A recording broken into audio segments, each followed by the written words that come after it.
जय हिंद। आज हम लोग राज्य के नीति निर्देशक तत्व पढ़ने जा रहे हैं। Directive principle of state policy. तो देखिए ये सारी चीजें हमने लिख दी है, तो वैसे हम लिखकर पढ़ाना हमारी प्रकृति नहीं है।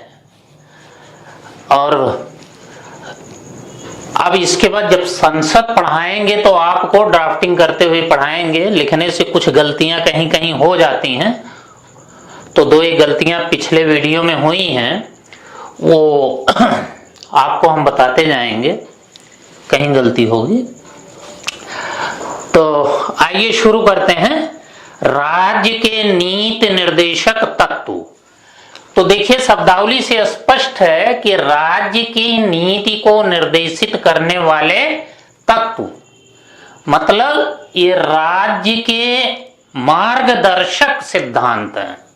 मार्गदर्शक सिद्धांत हैं, ये राज्य के कर्तव्य हैं। राज्य अपनी नीतियां बनाते समय इन निदेशक तत्वों को लागू करेगा। तो चाहे निदेशक तत्व कहें चाहे निर्देशक तत्व कहें, बात एक ही है।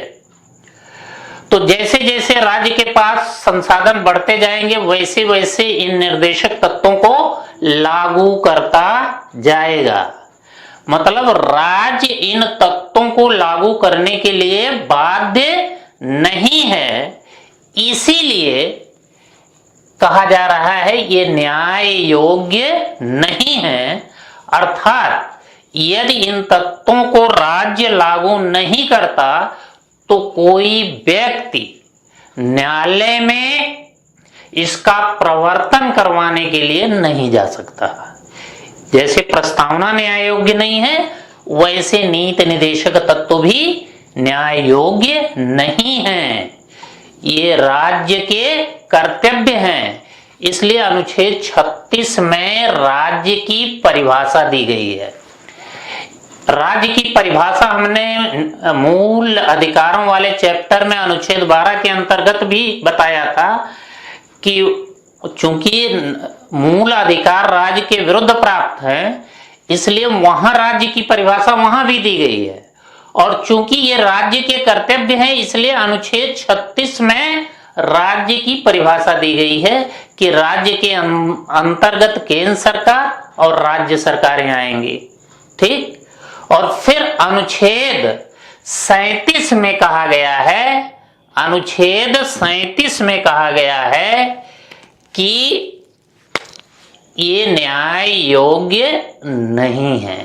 अनुच्छेद 37 में कहा गया है न्याय योग्य नहीं है, इनको लेकर न्यायालय में चुनौती नहीं दी जा सकती। अब इनकी सूची देखिए, सूची कितने निदेशक तत्व हैं। अगर आप टाइटल के हिसाब से गिनेंगे तो 14 निदेशक तत्व हैं कुल। ये आपसे पूछा जाएगा कितने निदेशक तत्व हैं, 14। और कितने मौलिक अधिकार हैं कुल, 18। ये तो बता चुके हैं। तो निदेशक तत्व 14 हैं। अब ये कौन कौन से हैं, तो हर निदेशक तत्व के सामने ये इतना शब्द लगा रहेगा कि राज्य का कर्तव्य होगा कि वह ऐसी सामाजिक व्यवस्था का निर्माण करे जहां सभी को सामाजिक आर्थिक न्याय मिले। ठीक। ये अनुच्छेद 38 में कहा गया है कि राज्य ऐसी सामाजिक व्यवस्था की स्थापना करेगा जहां सभी को सामाजिक आर्थिक न्याय मिले। सामाजिक न्याय का मतलब हम बता चुके हैं कि किसी प्रकार का भेदभाव समाज में ना हो। जो बच्चे हैं, महिलाएं हैं, बूढ़े हैं, उनको न्याय मिले, मतलब कमजोर वर्ग जो है उनको न्याय मिले। और आर्थिक न्याय का मतलब सबको रोटी रोजी की सुविधा मिले। दूसरा निदेशक तत्व है अनुच्छेद 39। तो अनुच्छेद 39 में कई निदेशक तत्व हैं। पहला है 39 क। 39 क में कहा गया है कि राज्य सभी को निःशुल्क कानूनी सहायता उपलब्ध कराएगा। तो राज्य निःशुल्क कानूनी सहायता उपलब्ध कराएगा, ये किसमें कहा गया है? 42वें संशोधन में। और देखिए, आप सुने होंगे जनहित याचिका, तो जनहित याचिका के माध्यम से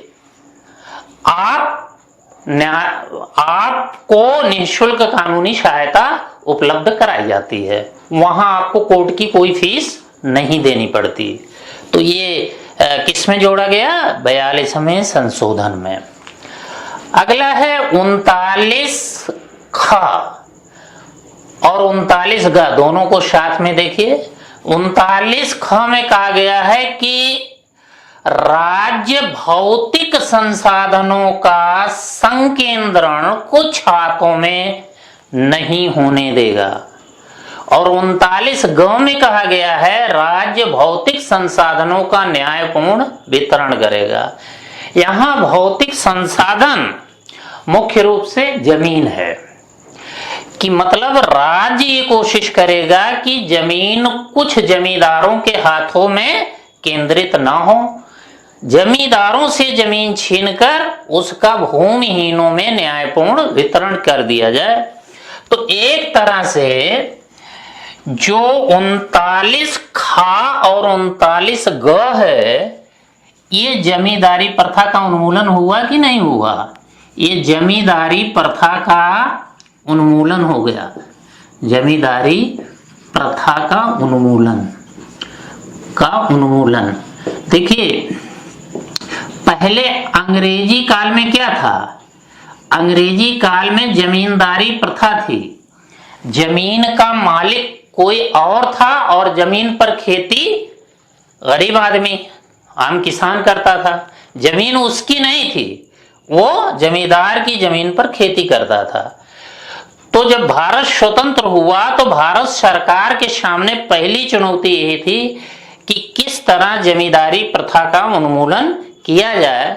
तो जमींदारी प्रथा के उन्मूलन के लिए कौन अनुच्छेद है? 39 ख और 39 ग।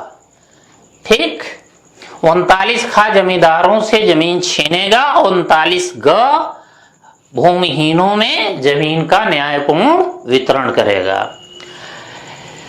39 घ देखिए, घ 39 घ में स्त्रियों और पुरुषों को समान कार्य के लिए समान वेतन मिलेगा।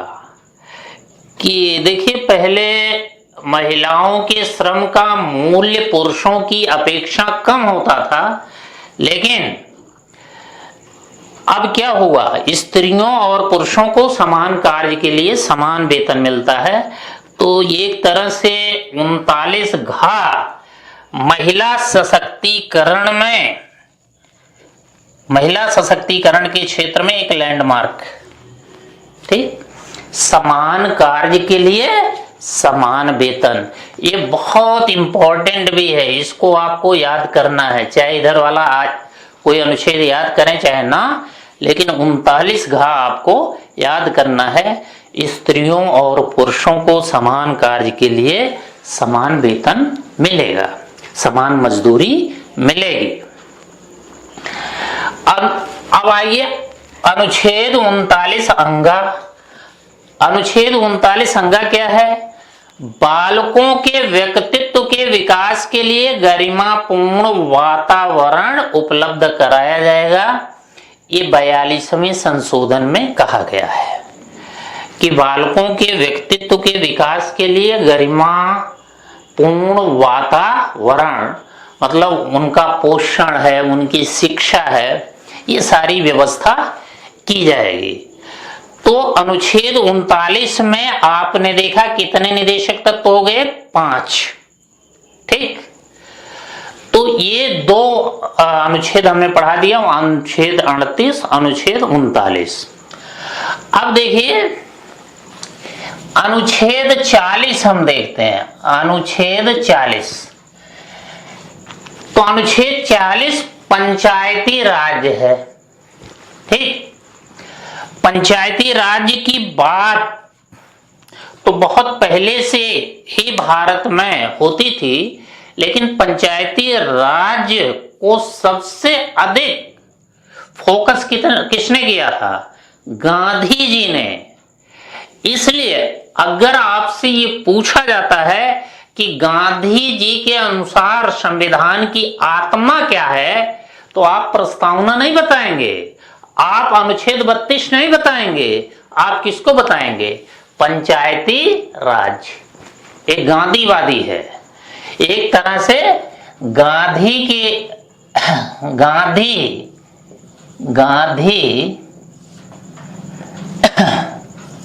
वाद के अनुसार संविधान की आत्मा, गांधीवाद के अनुसार संविधान की आत्मा कौन है? अनुच्छेद 40। ठीक, तो अंबेडकर के अनुसार, डॉक्टर अंबेडकर के अनुसार संविधान की आत्मा अनुच्छेद 32 और गांधी जी के अनुसार संविधान की आत्मा अनुच्छेद 40। क्योंकि गांधी जी कहते थे भारत गांवों में बसता है और गांव के विकास के लिए पंचायती राज जरूरी है। ठीक, अनुच्छेद 41, तो आइए अनुच्छेद 41 में कहा गया है बेकारी, बीमारी और बुढ़ापे की स्थिति में लोक सहायता। जैसे बेकारी का मतलब आप बेरोजगार हैं, तो राज्य आपको क्या देगा? राज्य के पास पैसा होगा तो आपको बेरोजगारी भत्ता देगा, कभी कभी देता भी है। बीमारी है, बीमारी जैसे कैंसर वगैरह होता है तो राज्य सहायता देता है। बुढ़ापे की स्थिति में वृद्धा पेंशन देता है आपको। तो अनुच्छेद 41 जो है बेकारी, बीमारी और बुढ़ापे की स्थिति में लोक सहायता की बात करता है। ठीक, तो एक तरह से वृद्धा पेंशन वगैरह, बेरोजगारी भत्ता वगैरह किसमें है? अनुच्छेद 41 में। अब देखिए अनुच्छेद 42, इसमें लिखा है काम की मानवोचित दशाएं उपलब्ध कराएगा राज्य। मानवोचित दशाएं का मतलब कि काम के घंटे तय करेगा और जो काम करने वाले हैं उनके लिए गरिमापूर्ण वातावरण उपलब्ध कराएगा। है कि जैसे मान लीजिए गर्भवती महिला है तो उसको मातृत्व अवकाश मिलेगा। तो इसमें अगर आपसे पूछा जाए मातृत्व अवकाश किसमें है, तो इसी में कि गर्भवती महिला से काम नहीं लिया जाएगा, मातृत्व अवकाश, अनुच्छेद 42। ठीक, तो काम की मानवोचित दशाएं कि जो मनुष्य के लिए उचित वातावरण है वैसा वातावरण उपलब्ध कराया जाएगा। अगला ये अनुच्छेद 43। अनुच्छेद 43 में कहा गया है कुटीर उद्योगों का विकास। जब भारत स्वतंत्र हुआ तो देश के नाम संबोधन में नेहरू जी ने कहा था कि हमें हर आंख के आंसू पोंछने हैं, हर मुंह को रोटी का निवाला देना है। तो इसी बात को संज्ञान में लेते हुए कुटीर उद्योगों की बात किसमें की गई? अनुच्छेद 43 में। क्योंकि कुटीर या छोटे उद्योगों से हर हाथ को काम मिल सकता है, घर में ही काम मिल सकता है। तो जब हर हाथ को काम मिल जाएगा तो हर हाथ में पैसा होगा, हर हाथ में पैसा होगा तो हर मुंह को रोटी का निवाला मिल जाएगा, और रोटी का निवाला मिल जाएगा तो हर आंख के आंसू भी नहीं निकलेंगे। अब अगला ये अनुच्छेद 43 का, इसी 43 का भाग है। नंबरिंग करते जाइए, 3 नंबर, 4 नंबर, 5 नंबर। ये देखिए अनुच्छेद 43 6 नंबर। एक 43 का है, 43 को ये उद्योगों में कर्मकारों की भागीदारी, उद्योगों में कर्मकारों की भागीदारी, इसको उद्योगों में प्रजातंत्र कह सकते हैं कि जो सरकारी उद्योग हैं उसमें मजदूरों को भागीदार बनाया जाएगा। ऐसा नहीं होगा कि वहां मालिक और मजदूर वाला संबंध हो, कि जो भी उद्योगों के निर्णय होंगे, जो उद्योगों का मुनाफा होगा, उसमें मजदूरों की हिस्सेदारी होगी। इसलिए इसको उद्योगों में प्रजातंत्र कहते हैं। इसको 42वें संशोधन द्वारा, ये नया है, 42वें संशोधन द्वारा ये जोड़ा गया। कौन? अनुच्छेद 43 को। तो उद्योगों में कर्मकारों की भागीदारी या उद्योगों में प्रजातंत्र। अब अगला ये अनुच्छेद 44, ये आजकल चर्चा में ही रहता है, जानते ही हैं। अनुच्छेद 44 7वां निदेशक तत्व है। ये क्या कहता है? ये समान आचार संहिता की बात करता है। ये समान आचार संहिता का मतलब कि Muslim law, Christian, Muslim personal law, Christian personal law, Hindu personal law जैसी कोई चीज नहीं होगी। हिंदू, मुस्लिम, सिख, ईसाई सबके लिए आचरण के समान नियम होंगे। ब्याह, उत्तराधिकार इत्यादि के समान नियम होंगे। तो इससे फायदा क्या होगा? इससे देश की एकता, अखंडता सुरक्षित रहेगी।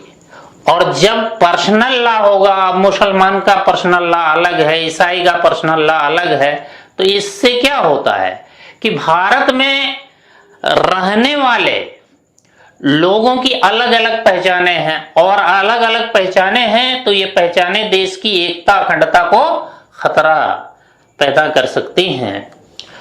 और देखिए, समान आचार संहिता को तो अभी लागू नहीं किया जा सका है, लेकिन समान आचार संहिता के क्षेत्र में पहला कदम 3 तलाक का अंत है। 3 तलाक। 3 तलाक किससे संबंधित है? इसी से संबंधित है। तो 3 तलाक से मुस्लिम महिला का शोषण होता था, इसलिए कानून बनाकर 3 तलाक को समाप्त कर दिया गया। और 3 तलाक, देखिए 3 तलाक याद करिएगा, जो कानून है जो वह 3 तलाक के दोषी व्यक्ति को 3 वर्ष की सजा देगा। ठीक है, ये 3 तलाक है, कभी पढ़ाएंगे 3 तलाक के बारे में। अब 8वां निदेशक तत्व है अनुच्छेद 45। अनुच्छेद 45 में कहा गया 6 वर्ष से कम उम्र के बच्चों को पोषण राज्य देगा। उनकी शिक्षा, जैसे आंगनबाड़ी वगैरह नहीं होता, शिक्षा या उनको पोषण उपलब्ध कराएगा। अच्छा, तो 6 वर्ष से कम उम्र के बच्चों को पोषण। पहले यहाँ क्या था? पहले यहाँ देखिए एक चीज और था कि 6 से 14 वर्ष के बच्चों को, वर्ष 6 से 14 वर्ष के बच्चों को निःशुल्क शिक्षा। अब आप जानते हैं 86वें संशोधन के द्वारा अनुच्छेद 21 को में इसको जोड़कर मौलिक अधिकार बना दिया गया। तो ये तो हमने बताया था आपको। तो जो मौलिक अधिकार वाला चैप्टर पढ़ा रहे थे तो बोले तो नहीं थे, लेकिन लिख दिया गया था अनुच्छेद 46 या 6 से 14 वर्ष के बच्चे को। तो अनुच्छेद 46 नहीं, अनुच्छेद 45 ही है। तो खैर वो आपको स्पष्ट हो गया होगा वहीं। तो अनुच्छेद 45 में पहले क्या था? 6 से 14 वर्ष के बच्चों को निःशुल्क शिक्षा।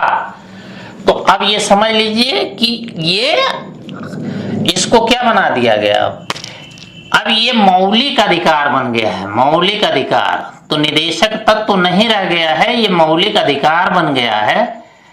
और ये बड़ा पॉपुलर है, हर कोई जानता होगा, तो बहुत चर्चा करने की आवश्यकता नहीं है। तो ये कट है, इसमें नहीं है। अगला 9वां है अनुच्छेद 46। अनुच्छेद 46 में कहा गया है कि राज्य SC/ST के जीवन स्तर को ऊंचा उठाएगा या SC/ST का उत्थान करेगा।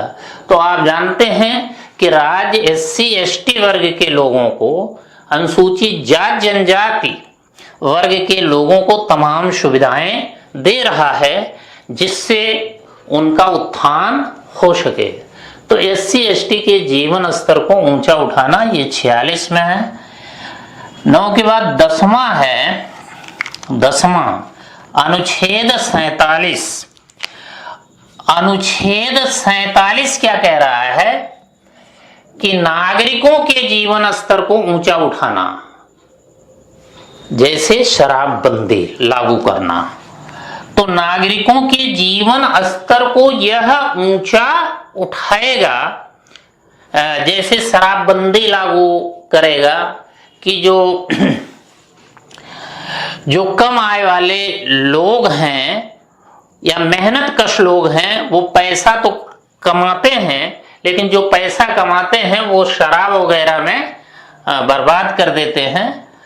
तो केवल शराब में पैसा ही नहीं बर्बाद होता, उनकी सेहत भी बर्बाद होती है, और सेहत जब खराब होगी तो काम नहीं कर पाएंगे, काम नहीं कर पाएंगे तो भूखों मरेंगे। तो इसीलिए नागरिकों के जीवन स्तर को ऊंचा उठाने के संबंध में उदाहरण दिया गया है शराबबंदी। इसके अलावा काम देने के लिए और भी चीजें हैं, जैसे मनरेगा वगैरह की थोड़ी सी गंध इसमें आती है कि मनरेगा के माध्यम से काम दे दिया जाएगा। तो जब काम दे दिया जाएगा तो नागरिकों का जीवन स्तर ऊंचा उठ जाएगा। लेकिन ये ध्यान रहे कि मनरेगा केवल अनुच्छेद 47 में नहीं है, अनुच्छेद 43 में भी आ जाएगा। तो जो मनरेगा के द्वारा काम की गारंटी दी गई है वो किसी एक स्पेशल अनुच्छेद में नहीं हो सकता। वो सवाल कभी कराएंगे तो ऑप्शन के हिसाब से आपको बता देंगे। इसके बाद अनुच्छेद 11वें नंबर पर अनुच्छेद 48 है।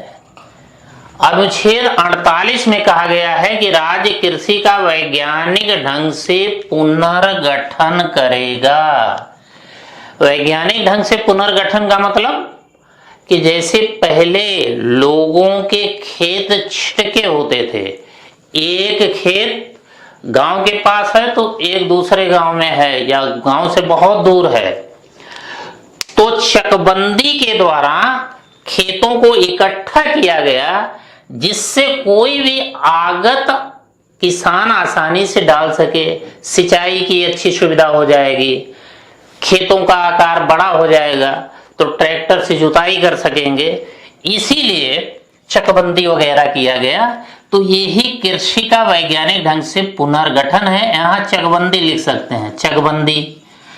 और इसके अंतर्गत एक चीज और आ जाएगा, गो हत्या निषेध, कि जो दुधारू पशु हैं उनकी हत्या पर प्रतिबंध लगा दिया गया। ये भी बहुत जरूरी है। दूध वगैरह आप पिएंगे तो क्या होंगे, बलशाली होंगे। बलशाली होंगे तो आप की कार्य करने की परफॉर्मेंस भी बढ़ेगी, और परफॉर्मेंस बढ़ेगी, ज्यादा कार्य करेंगे तो ज्यादा पैसा पाएंगे, ज्यादा पैसा पाएंगे तो क्या होगा कि आपका जीवन स्तर ऊंचा उठेगा। तो कृषि का वैज्ञानिक ढंग से पुनर्गठन हो गया। अब 12वां निर्देशक तत्व है, ये 12 नंबर नहीं, एक देखिए 48 में एक चीज और है। 48 का राज्य प्राकृतिक पर्यावरण की रक्षा करेगा। यहां ये जोड़ा गया था 42वें संशोधन के द्वारा कि राज्य प्राकृतिक पर्यावरण की रक्षा करेगा। तो पर्यावरण वगैरह तो आप जान ही रहे हैं। तो पर्यावरण की रक्षा के लिए राज्य तमाम काम कर रहा है। और इधर देखिए अभी 11 के बाद 12 नंबर क्या है, अनुच्छेद 39। यह अनुच्छेद 39 है। राज्य राष्ट्रीय महत्व के धरोहरों और स्मारकों की रक्षा करेगा। जैसे ताजमहल है, कुतुब मीनार है, इन सब की राज्य रक्षा करेगा। अनुच्छेद 50 देखिए, 50 में क्या है? 50 में है कि कार्यपालिका और न्यायपालिका का पृथक्करण। तो आप कहेंगे ये क्या लिखा है? कार्यपालिका और न्यायपालिका तो अलग अलग है ही है, मंत्रिपरिषद अलग है। मंत्रिपरिषद सारे अधिकारी ये कार्यपालिका के अंतर्गत आते हैं, न्यायाधीश न्यायपालिका के अंतर्गत आते हैं, ये तो अलग अलग है। फिर क्यों लिखा है? दरअसल निचले स्तर पर जब आप पीसीएस आईएएस बनेंगे तो उसमें आपको एसडीएम का पद मिलेगा, तहसीलदार का, नायब तहसीलदार का पद मिलेगा। तो ये सब न्यायिक अधिकारी भी होते हैं, मुकदमों की भी सुनवाई करते हैं। तो निचले स्तर पर अभी भी कार्यपालिका और न्यायपालिका अलग अलग नहीं है।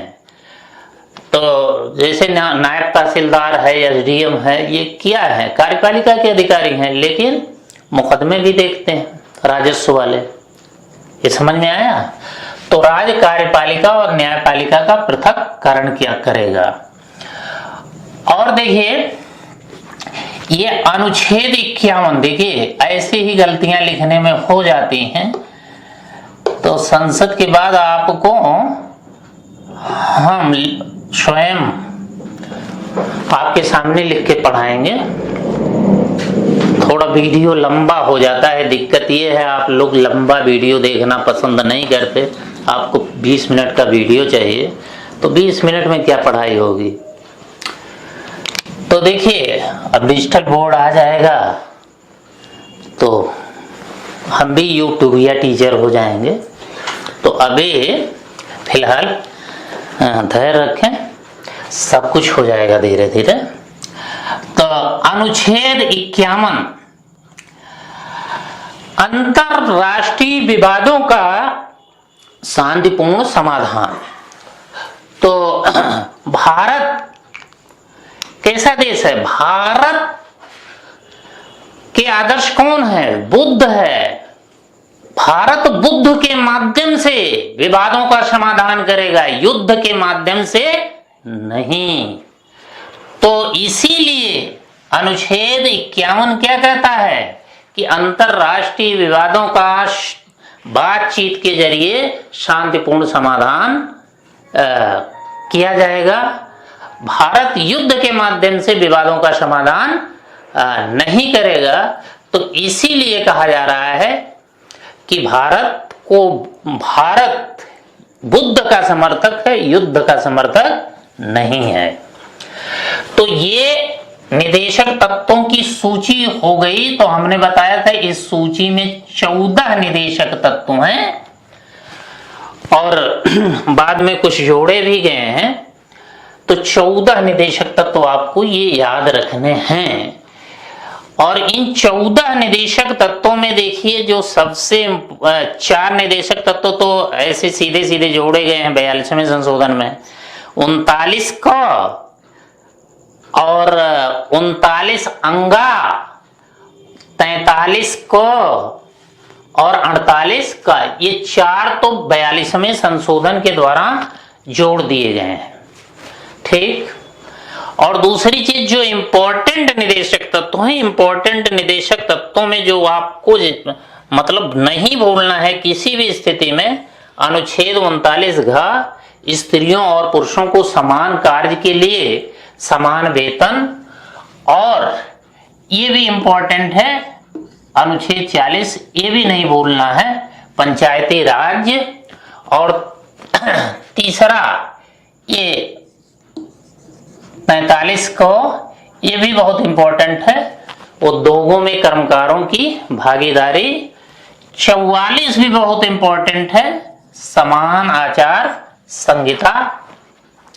इसके बाद आप 48 को नहीं भूलेंगे, 48 को, ये इंपॉर्टेंट है 48 को।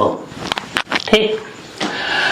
तो ये जो 14 निदेशक तत्व बताए आप अगर इनका नेचर देखें, इनकी प्रकृति देखें, तो आपको कैसे लग रहे हैं कि सारे के सारे निदेशक तत्व समाजवादी हैं, कल्याणकारी हैं, क्योंकि इनमें कल्याण की ही तो बात की गई है, सबकी भलाई की भी ही बात की गई है, इसलिए समाजवादी हैं, कल्याणकारी हैं। कुछ गांधीवादी हैं, जैसे पंचायती राज गांधीवादी है, गो हत्या निषेध गांधीवादी है, शराबबंदी गांधीवादी है। तो हमारा ख्याल है आप पहचान जाएंगे, आप इतने बुद्धू थोड़े ही हैं। IAS PCS की तैयारी कर रहे हैं, दरोगा की तैयारी कर रहे हैं, तो इतना तो पहचान ही जाएंगे कौन गांधीवादी है, कौन कल्याणकारी है। तो उसको पहचानने की कोशिश करिएगा। तो चलिए, ये 14 निदेशक तत्व तो हो गए। अब हम आपको बताने जा रहे हैं कि ये जो निदेशक तत्व हैं, क्या इन सभी निदेशक तत्वों को लागू कर दिया गया? कि जब भारत गरीब देश था, इसके बाद संसाधन नहीं थे, तो ये कहा गया कि भाई भारत के बस की बात नहीं है, इन सारे निदेशक तत्वों को लागू कर दे। इसीलिए इनको न्याय योग्य नहीं बनाया गया था, बाध्यकारी नहीं बनाया गया था। ये कहा गया था कि जैसे जैसे भारत के पास संसाधन बढ़ते जाएंगे, वैसे वैसे इन निदेशक तत्वों को लागू करता जाएगा। लेकिन शुरुआती ही दौर में, स्वतंत्रता के तुरंत बाद, भारत के सामने सबसे बड़ी समस्या थी जमींदारी प्रथा का उन्मूलन। इसलिए 39 ख और ग को तुरंत लागू किया। तो 39 ख और ग को लागू करने का मतलब जमींदारी प्रथा का उन्मूलन। ब्रैकेट में हम लिख दिए हैं, ये ब्रैकेट में लिख दिए हैं। तो इसके लिए भूमि सुधार कानून बनाए गए। अब चूंकि संपत्ति का अधिकार मौलिक अधिकार था पहले, तो जिस जमींदार की जमीन छीनी जाती वह सीधे सुप्रीम कोर्ट चला जाता, और मौलिक अधिकारों की रक्षा की जिम्मेदारी सुप्रीम कोर्ट की थी। तो सुप्रीम कोर्ट क्या करता था कि ये भूमि सुधार कानून संपत्ति के अधिकार का उल्लंघन करता है, इसलिए इसको रद्द घोषित कर दिया जाता है। और ऐसे में सरकार जमींदारी प्रथा का उन्मूलन करने में सक्षम नहीं थी। तो इसलिए सरकार ने क्या किया कि 1951 में पहला संशोधन किया।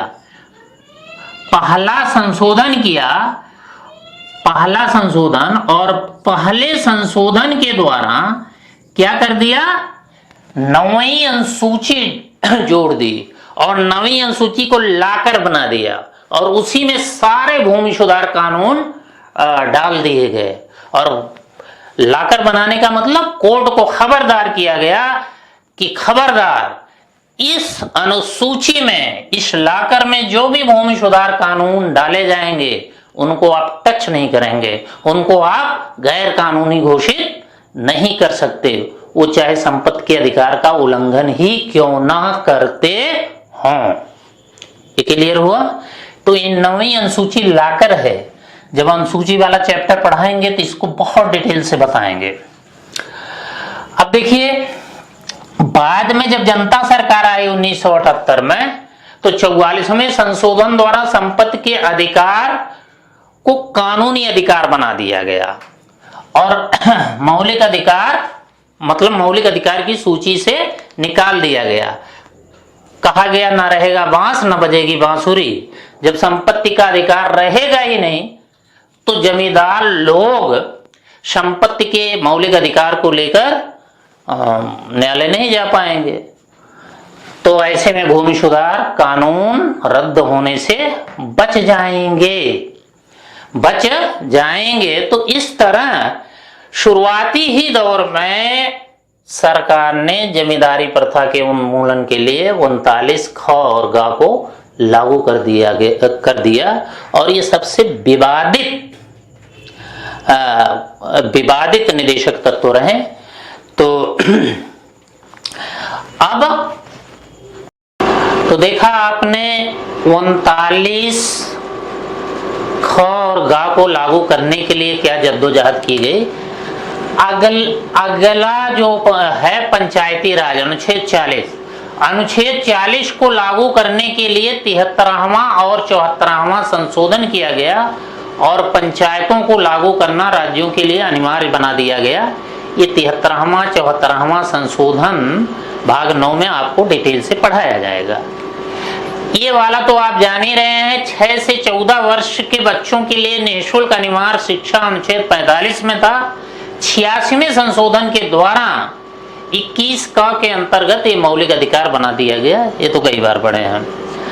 इसी तरह अन्य मौलिक अधिकारों को, अन्य निदेशक तत्वों को भी लागू करने की कोशिश की गई कि जैसे शराबबंदी, चकबंदी, तो ये लगभग सारे निदेशक तत्वों को कमोवेश लागू कर दिया गया है। वही समान आचार संहिता को अभी लागू करने में कठिनाई आ रही है। तो अधिकांश निदेशक तत्वों को लागू कर दिया गया है। तो पहले जब ये संविधान में निदेशक तत्व रखे गए तो पहले लोग कहते थे नैतिक उपदेश हैं, इन्हें राज्य लागू ही नहीं कर पाएगा, ये आगे की तारीख में बुनाए जाने वाले चक हैं, केटी साय ने कहा था। लेकिन जब भारत सरकार ने इन्हें लागू कर दिया तो आज लोग कह रहे हैं कि नैतिक ये निदेशक तत्व भारत को एक कल्याणकारी और समाजवादी राज्य के रूप में स्थापित करने में सफल हुए हैं। ये क्लियर? अब देखिए, मौलिक अधिकार और निदेशक तत्व के बीच झगड़ा हुआ। ये झगड़ा सबसे पहले चंपकई दोराई राजन मुकदमे में सामने आया।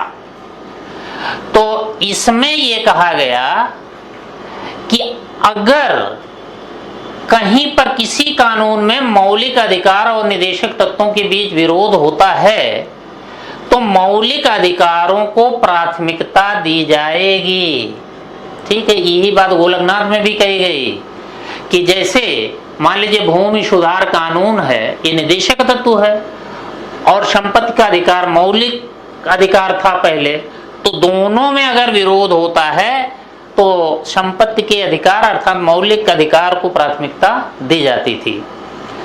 लेकिन 25वें संशोधन में 31 गा जोड़कर ये कहा गया निदेशक तत्वों को मौलिक अधिकारों पर प्राथमिकता दी जाएगी कि अगर निदेशक तत्व और मौलिक अधिकारों को लागू करने वाले कानून में कोई विरोध होता है तो निदेशक तत्वों को प्राथमिकता दी जाएगी। बहुत इंपॉर्टेंट है, बहुत इंपॉर्टेंट है, इसको आप याद करेंगे। 25वें संशोधन के द्वारा निदेशक तत्वों पर मौलिक अधिकारों को प्राथमिकता दी गई और बाद में केशवानंद भारती बाद में इसकी पुष्टि की गई।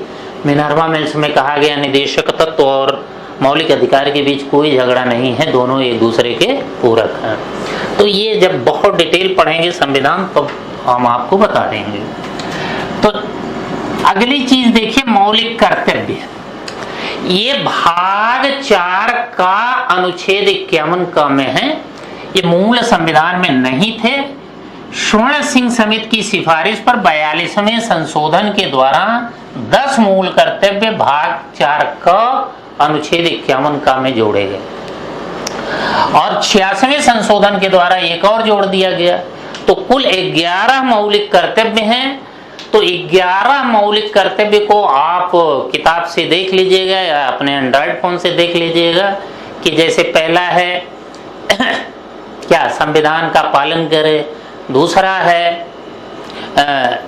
कि स्वतंत्रता संग्राम के दौरान अर्जित आदर्शों को हृदय में संजोए रखे, देश की एकता अखंडता को बनाए रखे, भ्रातृत्व की भावना का विकास करे, सांस्कृतिक गौरवशाली सांस्कृतिक परंपरा का महत्व समझे, पर्यावरण की रक्षा करे, वैज्ञानिक दृष्टि का विकास करे, माँ बाप अपने बच्चों को पढ़ाएं। ये सारे हैं, तो देख लीजिएगा, लिखाने का कोई मतलब नहीं है।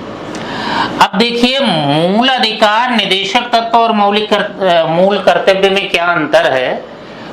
तो मूल अधिकार अमेरिकी संविधान से लिए गए हैं, निदेशक तत्व आयरलैंड के संविधान से और मूल कर्तव्य पूर्व सोवियत संघ के संविधान से लिए गए हैं। ये देखिए, मूल अधिकार जो हैं ये क्या है, न्याय योग्य है। अगर इसका उल्लंघन होता है तो आप कोर्ट जाएंगे। ये न्याय योग्य नहीं है निदेशक तत्व कि अगर राज्य लागू नहीं करता तो आप कोर्ट नहीं जा सकते। मूल कर्तव्य भी न्याय योग्य नहीं है। ये आपकी मर्जी पर है, आप कर्तव्य करें या ना करें। तो अगर नहीं करते तो आपके विरुद्ध कोई कोर्ट नहीं जा सकता। आपको बताए थे मूल अधिकार राज्य के विरुद्ध प्राप्त है व्यक्ति को, इसलिए इनकी भाषा नकारात्मक है कि मतलब राज्य व्यक्ति के स्वतंत्रता के अधिकार को नहीं छीनेगा, भेदभाव नहीं करेगा। नकारात्मक भाषा है। ये सकारात्मक भाषा है। ये राज्य को कुछ करने से मना करते हैं। ये राज्य को कुछ करने के लिए कहते हैं कि राज्य वृद्धा पेंशन देगा, विधवा पेंशन देगा, मानवोचित दशाएं तय करेगा, ये सारी बातें। और ये भी सकारात्मक है कि संविधान का पालन करे, तिरंगे और राष्ट्रगान के प्रति सम्मान व्यक्त करे, यही सब सकारात्मक भाषा है। ये देखिए, व्यक्ति के अधिकार हैं, ये राज्य के कर्तव्य हैं, ये व्यक्ति के कर्तव्य हैं। तो ये आपको भाग 4 तक हमने बता दिया। अब कल से भाग 5 शुरू करेंगे, सरकार। तो आप जैसा रिस्पांस देंगे वैसा हम पढ़ा देंगे। बढ़िया रिस्पांस देंगे तो पूरा डिटेल पढ़ा देंगे। और कहेंगे 2 दिन में संविधान पढ़ा दीजिए तो 2 दिन में संविधान पढ़ा देंगे। और परीक्षा में एक भी सवाल ऐसा नहीं होगा जो आप मिस करेंगे। ठीक है, तो जैसा रिस्पांस देंगे वैसा करेंगे। तो जम के सब्सक्राइब करिए। और आप जानते ही हैं आगे आपको क्या बताना। धन्यवाद।